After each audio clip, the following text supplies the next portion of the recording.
Hey guys, Zen here, and Rainbow Six Siege has been able to stay afloat for 6 years at this point. Of course, there's been the ups and downs, but altogether, it's been able to stay relevant against juggernauts like Apex Legends, Call of Duty Warzone, and the almighty Fortnite. But in being a 6-year game, those cracks are beginning to show, and it's causing some issues over at Ubisoft, and to be honest, it might be the first sign of a decision to move into Rainbow Six Siege 2, or a proper sequel. The devs have detailed a problem on the back end that's making simple features tough to bring to the game, and they're features that are essential if we want to be here for another 6. And so we're going to speak about it. There's also been the first few details about Y6S3 Season 3 that have come up, even though we just launched Season 2. So let's talk about that. But first, there's the fresh smell of new games in the air. And if you're in need of something to help pass the time, you know, by crushing an ice golem, taking down a demon lord, or facing millions of players in PvP battles, then you need to get on with our sponsor, Raid Shadow Legends. And here are 5 badass champions to add to your team. Helmet, an epic archmage from the Bannerlords faction. Cupidus, a legendary champion from the Sacred Order with a heart-shaped sword. Elder Skarg, a legendary barbarian with a legendary beard. Melga, the epic dwarf. She has the ability to increase ally HP during battle. And Tyrant Ixlamor from Demon Spawn. His hands are on fire, so don't touch. And to see for yourself, just check the link in the description. Now, what I like about the game is the PvP arena. It can be tough, but there's no better feeling than assembling your perfect squad of champions with a specific strategy in mind and finishing the fight against another player. We do this a lot in Siege, but while waiting for the next round, it's easy to load up a quick match of Raid and enter the arena. And so, what's new in Raid? This month, Raid's got a jam-packed schedule of events to kick off the summer, as well as a load of new content. As always, they've got a bunch of brand new champions coming out, and they're all sick. Like, just look at these guys. There's also a new rotation of the Doom Tower, and it's definitely worth it to finish it. So, if you want to get a huge head start in Raid, all you have to do is hit the link in the description. New players will get an epic hero, Chonaru, who is amazing in the Doom Tower, 200k silver, 1 XP boost, 1 energy refill, and the 1 ancient shard so you can summon an awesome champion as soon as you get in game. And look at the cool champion you'll get for free. You'll find your extra rewards right here in your inbox for the next 30 days only. And it's that easy. Just click the link in the description and I'll see you in the game. And so no matter how far Rainbow Six Siege goes or how popular it gets, there is that one thing that's always haunted it, and it's that this is a 6-year-old game. It's actually even deeper of a story when you consider that ultimately Rainbow Six Siege is one big band-aid because it was repurposed from a campaign game called Rainbow Six Patriots. I think it came out that the devs had less than 2 years to take Patriots and everything they could salvage out of it and create a new game, and they decided to build this never before done tactical multiplayer game, and here we are. But yeah, even with the history, it's been 6 years since launch with a plan to make it to 10, and as of now, like today, the age is making things difficult. So the devs came out and they wanted to supply an update on streamer mode. Now, I know for most people, you don't care. It's honestly a first world issue, and if you don't stream or you're not super concerned with being anonymous,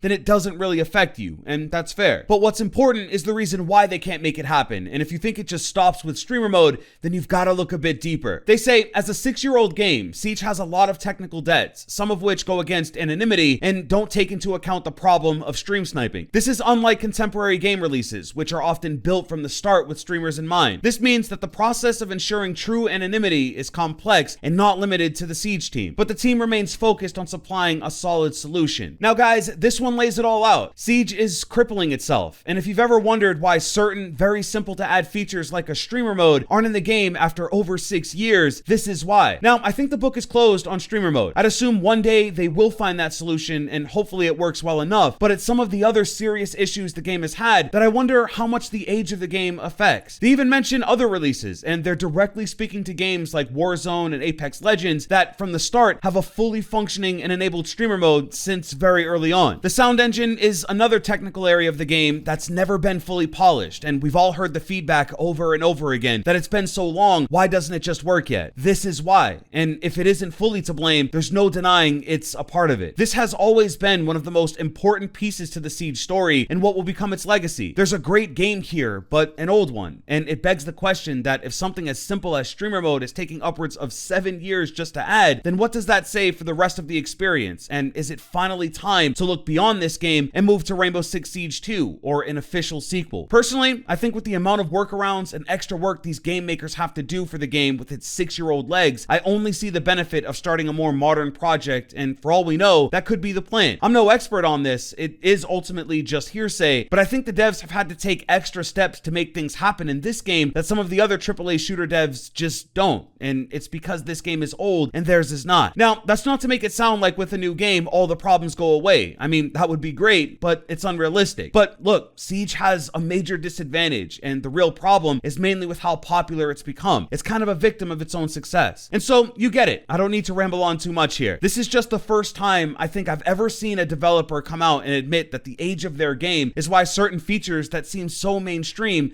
haven't arrived yet. As with Destiny 2 or Overwatch 2, it is possible that a mega shooter takes a big leap forward, and so I can't lie, I would like to see a Rainbow Six Siege 2. Next up is a feature that's been wildly hyped, and that's crossplay, and there are a few dates and rules to be aware of, so you can start enjoying it with your friends basically anywhere. So on June 30th, crossplay will be coming to PC and cloud platforms. This includes Windows, Stadia, and Amazon's Luna. This means that you'll be able to play with your friends who pick up the game on those platforms and matchmake with them like you're all under the same roof. Cross progression will also be available between PC and these platforms at this time as well, so all of your progress, ranks, gear, and charms will all follow you if you decide to bounce between these three. Now, in early 2022, console crossplay will go live, so Xbox and PlayStation servers will be merged, and you'll be able to play with anyone on either side. In 2022, we'll also finally see the release of full cross progression for every platform, which means on Xbox, PlayStation, Stadia, Luna, and PC, your full account will be accessible to you. If you like playing everywhere or have friends everywhere, then you'll always have access to your stuff, which, guys, like, hallelujah, it is finally confirmed. However, there is still one lingering, very important question. What about mouse and keyboard on console? There is an answer, but to be honest, it's a bit passive. Roll it. This is going to be a community question that pops up with crossplay,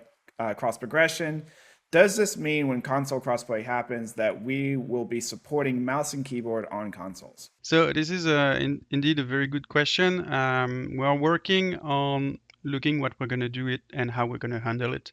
That's for sure. It's something that is on our roadmap, but it's a very complicated topic. And again, the idea is to make sure that we do it properly. So yes, input spoofing, and how we manage them in the matchmaking is on our top priority list, yes. So there is the potential for mouse and keyboard to be officially supported on console, but that doesn't mean doom and gloom for controller mains. Now, to me, what it sounds like is that they're working to split the matchmaking where controller faces controller and mouse and keyboard has their own lobbies. Now, that's incredibly complex because does that mean console mice get pulled in with PC players, or that PC players who use a controller are now in console controller exclusive lobbies? Like, there are a ton of layers to this, and so my best guess is that we're waiting for 2022 so this can all be ironed out. The last thing to discuss for this one is Year 6 Season 3, and man, it's like one season launches and we already know about the next one, but Ubisoft outlined a few things to expect for the third season of Year 6. One is improved visibility of skins. So you may or may not have experienced this, but the Ember Rise skins in Rainbow Six Siege are the bane of some players' existence, and it's almost comical because you'd think that a super dark and ominous skin would be hard to spot or give you a tactical advantage. But these skins are these mud-colored, almost beige camos that I guess are really hard to spot for some people. Now, I will admit that with certain backgrounds, yeah, these skins have a chameleon-like effect and they can blend in really well, but on other maps, not so much. However, in Season 3, the devs are making it a point to adjust certain skins and improve the visuals so that skins like it don't have that kind of effect. They also talked about MMR rollback updates, and during the community panel, mentioned how incredibly frustrating it is to lose elo from a match where you beat a cheater. It is frustrating, and I hope they work in some Lord Tachanka magic to be able to reverse it and allow you to at least keep the MMR you won. But that's the video, guys. If you liked it, leave a like and subscribe with notifications so you're here for the next one. Hey, I'm out.